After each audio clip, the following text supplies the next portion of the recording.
আমি আজি আহিছিলোঁ ডিজিপিক লগ কৰিবলৈ, কাৰণ আপোনালোকেতো জানে ভালকৈ যে অসমত গো মাথা লৈ পেলাই এটা ৰাজনীতি চলি আছে। এইটো আমি ৰাজনীতি বুলি ক'ম, কাৰণ সাধাৰণ ৰাইজ এইটোৰ লগত কোনো জড়িত নহয়। য'ত য'ত ঘটনা হৈছে দেখা গৈছে যে এইটো প্লেন কৰি পেলাই হিন্দু মুছলমানৰ মাজত এটা সংঘৰ্ষ লগাবলৈ, সাম্প্ৰদায়িক মানে সম্প্ৰীতি বিনষ্ট কৰিবলৈ এটা দুষ্কৃতিকাৰীয়ে এই ঘটনাবিলাক কৰি আছে। গতিকে তাৰ ক্ষেত্ৰত দেখা যায় কিছু নিৰীহ মানুহকো এৰেষ্ট কৰা হৈছে, কিছুমান এৰিয়াত বেৰিকেড দি ৰাস্তা ঘাট বন্ধ কৰি দিয়া হৈছে।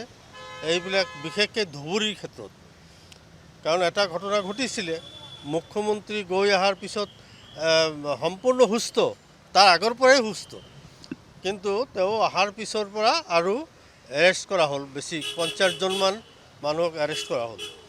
গতিকে আৰু তেখেতৰ কথা বাৰ্তাৰ শ্বুট এণ্ড চাইড, এই কথা বাৰ্তাবিলাকত এটা আতংকৰ সৃষ্টি হৈ গৈছে মানুহৰ মাজত, আৰু ৰাস্তা ঘাট বন্ধ কৰি দিছে যাতে চৰ চাপৰিৰ মানুহ টাউনত সোমাব নোৱাৰে। তাৰ কাৰণে আমি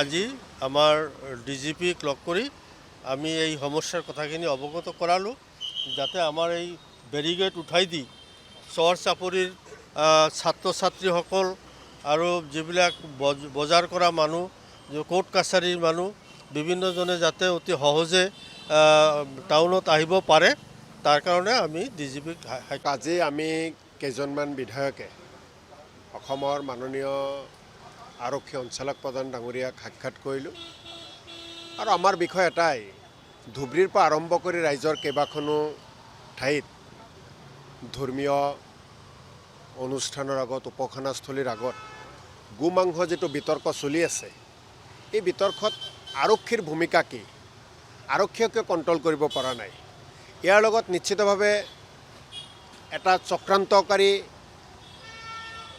কোনো ব্যক্তি বা কোনো দুষ্কৃতিকাৰী সংগঠন জড়িত হৈ আছে, এটা গ্ৰুপ জড়িত হৈ আছে, যিসকলে হিন্দু মুছলমানৰ মাজত সংঘাত লগাব বিচাৰে, যিসকলে অসমত শান্তিৰ পৰিৱৰ্তে অশান্তিৰ এটা পৰিৱেশ কৰিব বিচাৰে, নাইবা কোনোবা ইয়াৰ লগত ৰাজনীতি কৰিব বিচাৰি আছে।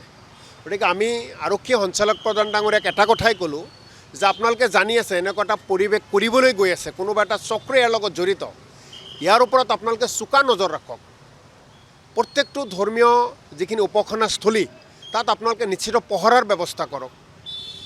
CCTV আজিকালি এই ৰাজ্য চৰকাৰখনে CCTVৰ কথা কয়, বিভিন্ন টাউনতেই হওক চহৰতেই হওক CCTVৰ ব্যৱস্থা তেওঁলোকৰ নাই।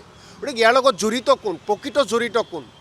কোনো প্ৰকৃত মুছলমান বা প্ৰকৃত হিন্দু মানুহে আন ধৰ্মক কেতিয়াও ক্ষতি নকৰে, আৰু এয়া নিশ্চিতভাৱে মই আপোনালোকক দাঁতি ক'ব পাৰোঁ, এটা চক্ৰান্ত কোনোবা দল, কোনোবা দুষ্কৃতিকাৰীসকলৰ অশান্তিময় পৰিৱেশ কৰাৰ কাৰণে কোনোবাই কৰি আছে, নাইবা কোনোবাই ৰাজনীতিক লাভালাভৰ কাৰণেও কৰিব পাৰে।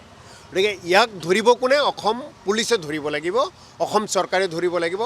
আৰক্ষী সঞ্চালক প্ৰধান ডাঙৰীয়াক আমি এটা কথা স্পষ্টভাৱে কৈ আহিলোঁ, যিয়াৰ লগত দোষীক আপোনালোকে কৰায়ত্ব কৰক, আৰু পৰৱৰ্তী সময়খিনিত যাতে এনেকুৱা কোনো আৰু কৰিব নোৱাৰে, তাৰ কাৰণে আপোনালোকে যিকোনো খবৰৰ বাবে যোগাযোগ কৰক 7099017330, লগতে 7099017110 নম্বৰত।